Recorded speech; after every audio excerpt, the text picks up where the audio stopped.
2025 தமிழ் சினிமாவிலேயே நிறைய ப்ராஜெக்ட்ஸை கையில் வச்சிருக்க ஹீரோ அப்படின்னா தனுஷ் அவர்களை சொல்லலாம். ராயனுக்கு அப்புறம் தெலுங்குல குபேரன் மூவி ஃபுல்லாக முடிஞ்சு இப்போ ரிலீஸ் ஆகிற நிலையில இருக்கு.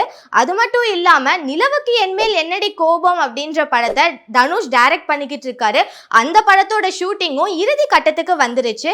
அண்ட் சைமன்டேனியஸா இட்லி கடையையும் தனுஷ் அவர்கள் டைரக்ட் பண்ணி அந்த படத்தில் அவர் நடிச்சுக்கிட்டும் இருக்காரு. அதோட ஷூட்டிங்கும் ஆன் ப்ராசஸ் இருக்கு. அவர் கையில ஃப்ரெஷ்ஷா 4 ப்ராஜெக்ட்ஸும் வச்சிருக்காரு. ராஜ்குமார் பெரியசாமி அவர்களோட ப்ராஜெக்ட் ஒன்றும், போர்த்தொழில் டைரக்டர் விக்னேஷ் ராஜா அவரோட ப்ராஜெக்ட் ஒன்றும் வச்சிருக்காரு.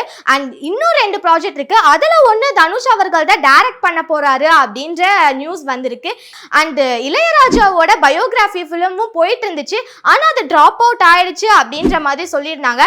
மேபி அதுவும் வரத்துக்கு சான்சஸ் இருக்குன்ற மாதிரி தான் இருக்கு. உங்களுக்கு அந்த மூவி என்னவா இருக்கும் அப்படின்றத கமெண்ட்ல சொல்லுங்க.